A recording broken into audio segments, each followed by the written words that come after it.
ನಗರದ ಕಾಂಗ್ರೆಸ್ ಕಚೇರಿಯಲ್ಲಿ ಇಂದಿರಾ ಗಾಂಧಿ ಜಯಂತಿ ಆಚರಣೆ. ಕೋಲಾರ ನಗರದ ಜಿಲ್ಲಾ ಕಾಂಗ್ರೆಸ್ ಕಚೇರಿಯಲ್ಲಿ ಉಕ್ಕಿನ ಮಹಿಳೆ ಮಾಜಿ ಪ್ರಧಾನಿ ದಿವಂಗತ ಇಂದಿರಾ ಗಾಂಧಿರವರ 107ನೇ ಜಯಂತಿ ಮಂಗಳವಾರ ಮಧ್ಯಾಹ್ನ 2 ಗಂಟೆ ಸಮಯದಲ್ಲಿ ಆಚರಿಸಲಾಯಿತು. ಇಂದಿರಾ ಗಾಂಧಿ ಭಾವಚಿತ್ರಕ್ಕೆ ಕಾಂಗ್ರೆಸ್ ಕಾರ್ಯಕರ್ತರು ಹಾಗೂ ಮುಖಂಡರು ಪುಷ್ಪಾರ್ಚನೆ ಸಲ್ಲಿಸಿ ಗೌರವ ಸೂಚಿಸಿದರು. ಈ ವೇಳೆ ಮಾತನಾಡಿದ ಕೋಲಾರ ಲೋಕಸಭಾ ಕ್ಷೇತ್ರದ ಪರಾಜಿತ ಅಭ್ಯರ್ಥಿ ಕೆವಿ ಗೌತಮ್, ಮಾಜಿ ಪ್ರಧಾನಿ ಇಂದಿರಾ ಗಾಂಧಿ ಅವರು 20 ಅಂಶದ ಕಾರ್ಯಕ್ರಮಗಳನ್ನು ಜಾರಿಗೆ ತರುವ ಮೂಲಕ ಬಡವರು, ಶೋಷಿತರು ಹಾಗೂ ದಮನಿತರ ಕೈ ಬಲಪಡಿಸಿದರು. ಉಳುವವನೇ ಭೂಮಿಯ ಒಡೆಯ ಎಂಬ ಕಾನೂನು ಜಾರಿಗೆ ತರುವ ಮೂಲಕ ಭೂಮಿ ಇಲ್ಲದವರಿಗೆ ಭೂಮಿ ಕೊಡಿಸಿದರು. ಅನೇಕ ಜನ ಸಾಮಾನ್ಯರ ಕಲ್ಯಾಣ ಕಾರ್ಯಕ್ರಮಗಳನ್ನು ಅವರ ಆಡಳಿತ ಕಾಲದಲ್ಲಿ ಜಾರಿಗೆ ತಂದರು.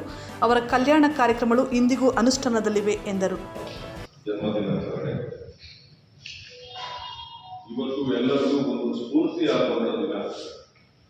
ಇಂದಿರಾ ಗಾಂಧಿ ಅವರ ಆಡಳಿತ ನೀಡಿದಂಥ ವೈಖರಿ ಇವತ್ತಿಗೂ ಜನಮಾನದಲ್ಲಿ ಉಳ್ಕೊಂಡಿದೆ. ಅವರಿಂದ ಸಹಾಯ ಪಡೆದಂಥ, ಅವರಿಂದ ಬೆಂಬಲಿಸುವಂಥ ಎಷ್ಟೋ ಕುಟುಂಬಗಳು ಇವತ್ತು ಅವರ ಫೋಟೋ ಇಟ್ಕೊಂಡು ಪೂಜೆ ಮಾಡ್ತವೆ.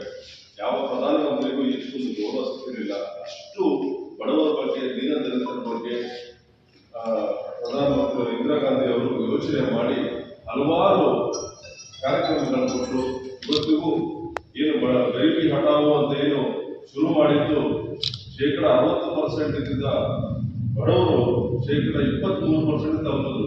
ಅಂದ್ರೆ ಅಷ್ಟು ಜನರನ್ನ ರೇಖೆಯ ಮೇಲೆ